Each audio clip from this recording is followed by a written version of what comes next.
Today we are going to learn how to solve quadratic equation by factoring.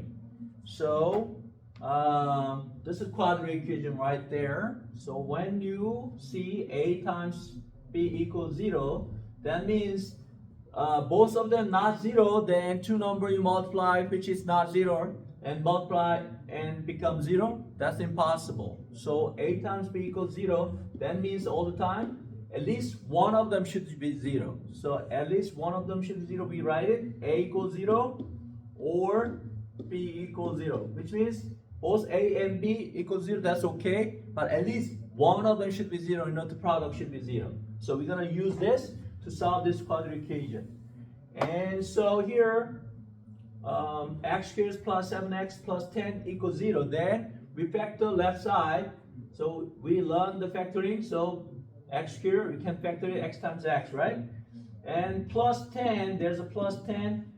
Plus 10 as a factor, 1, 10, and 2, 5. Only two set, right? Among those, when this plus is, you need to check it, that's 11 here, that's a 7 here. But it says the sum is 7, so we're going to pick this, right? So 2 and 5. But both plus 7, that means both of them plus plus. Then product is 10. One more time we check it, and sum is plus 7. Then we factor it right. So we write it x plus 2 times x plus 5 right here. X plus 2 times x plus 5 equals 0. Then now a times b equals 0 form, right? So that means a equals 0 or b equals 0.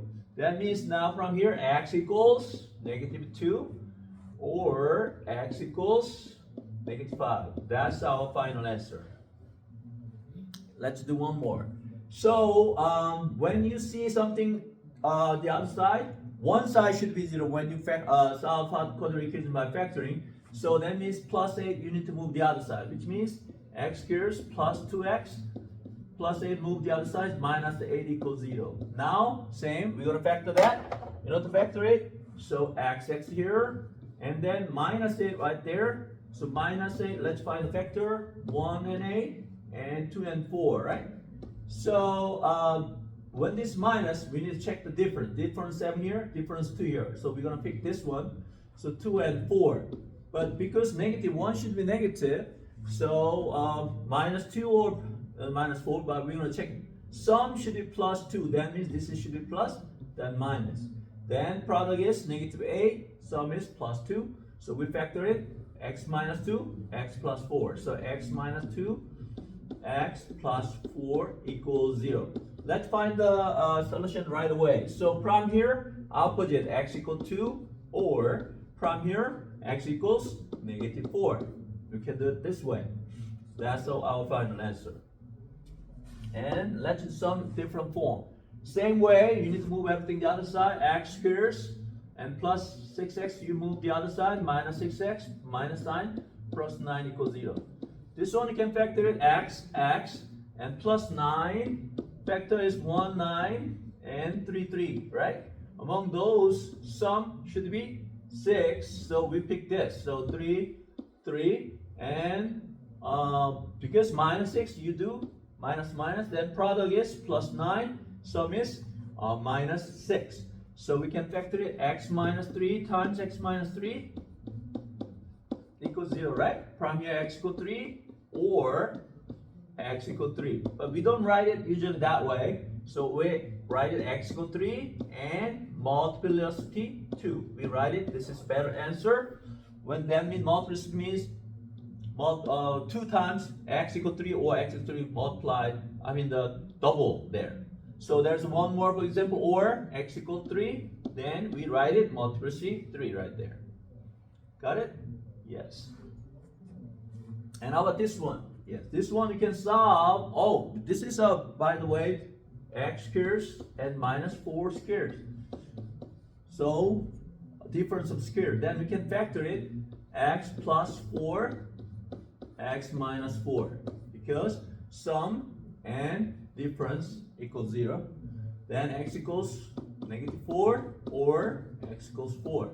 So you better memorize this. This is our answer. Memorize that way too.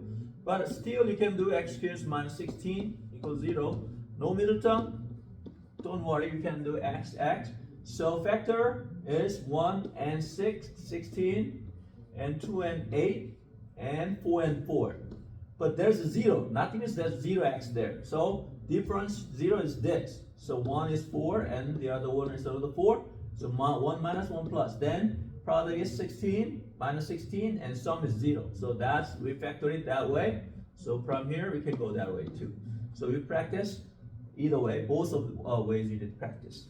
Okay, that's the a little typical one. Now remember factoring the leading coefficient not 1 there. Then so each way we multiply 3 and give it to the constant terms there. So x squared minus 4x plus 1 times 3, that's 3 equals 0. We change that way, then this is easy. We can factor it x.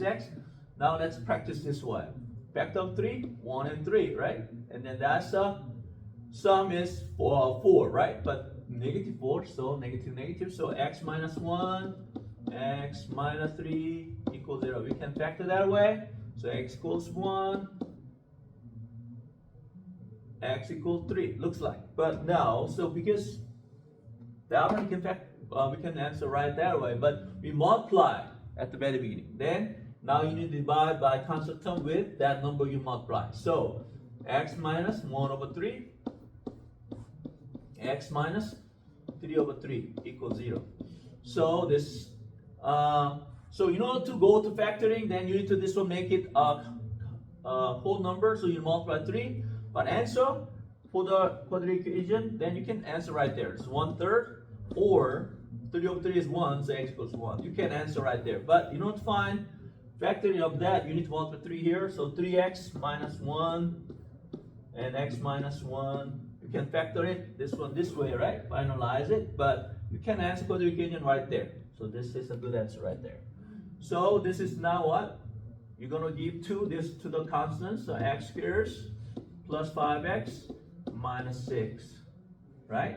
So now what? We can factor it from minus 6, 1 and 6, and 2 and 3. Difference should be 5, then you need to fix this, right? So 1 and 6, x.